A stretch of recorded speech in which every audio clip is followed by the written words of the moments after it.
ای در یک دستاربندی 2-3 لگ افغانی مصرف میشه، این 2-3 لگ هم به یک دنیای گدایی جمع میکنن. این منکرات ملا صاحباست که میکنیم. ای از آدرس ما ملا صاحباست. والله خیانت بزرگ در حق امت اسلامی است. در این دستاربنده ها کم از کم 2-3 لک افغانی به مصرف میرسه و این خود علما میدانند که روز قیامت از این مصرف سوال میشه. لا تزول قدم ابن آدم حتی یسأل عن 5. از جمله یکی همیست که از مالهی، از مالش پرسان میشه که کجا خرج کردی، از کجا به دست آوردی. در یک دستاربندی 2-3 لگ افغانی مصرف میشه و این 2-3 لگ هم میدونین از کجا؟ قسما دور از خوبه ها بوده باشه، طرف خوبه ها دیوار کانکریتی، قسما این 2-3 لگ هم به یک دنیای گدایی جمع میکنن.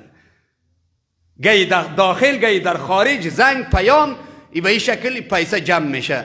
بازی پیسه را فقرا اگر صدقه میگن، انما الصدقات للفقراء، قرآن میگه با کلمه انما که برای حصر است که ایره باید فقیرا بخوره، ایره خود بایا و قدرتمندا و پولدارا میره میخوره. ایرم خود علما میدانن که انما الصدقات للفقراء، صدقه نشد، صدقه خود برای فقرا هست. باز این 2-3 لگ بای و غریب میخوره، در سال آینده طلاب عزیز طالبی بیچاره از نان جو، از نان خشک شکمش سیر نمیشه.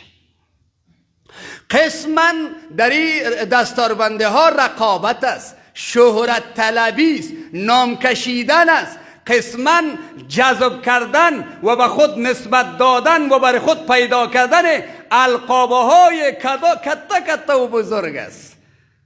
دور از خوبان بوده باشه. الله متعال از این مرض ما و شما را نجات بده. حالا ما هم در آینده تصمیم داریم یک چند تا از فاضلات داریم که دوره حدیث ما هم در چوتی همی هستیم. والله چه کار بکنیم؟ پروردگار عالم به حال امت رحم کنه. مصیبت دیگه ای است برادرای عزیز. اینمی دستاربنده ها کی است؟ اگر 10 نفر بوده باشه 5 تا یزی صحیح درس نخوانده. ما اینطور نفر داریم که دستاربندی کرده از دوره حدیث، در طول 1 سال 1 پنجشنبه آمده، 1 پنجشنبه در درس شرکت کرده. یکی از مولای صاحبا نامش او از فارغ شده، دستاربندی کرده. والله خیانت بزرگ در حق امت اسلامی است. و یک طرف یک برادر یک روز شکایت کرده بود، بچه ما گفت نو از ناظره قرآن، از روی قرآن خلاص کرده، ایره در جمع حافظای قرآن گرفتن دستاربندی کرده، حالا میگه بچه ما 1 سوره قرآن یاد نداره. در یک مدرسه 10 نفر دستاربندی کرده، 10 نفر لیست حافظای قرآن 10 نفر است. او را تحقیقات کردیم 2 تا از حافظ مکمل قرآن است، 8 تای دیگهش یکیش 20 پاره خوانده، یکیش 15 تا خوانده، یکیش 8 پاره خوانده، یکیش ناظره خلاص کرده. ایره 10 نفر در لیست گرفته که ما 10 تا حافظ داریم. چرا میکنی؟ نامش برای رقابت است، شهرت طلبی است. و خدا که چیز دیگری بوده باشه.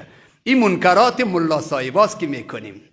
ای از آدرس ما ملا صاحباست. پروردگار عالم به حال کل ما رحم کنه.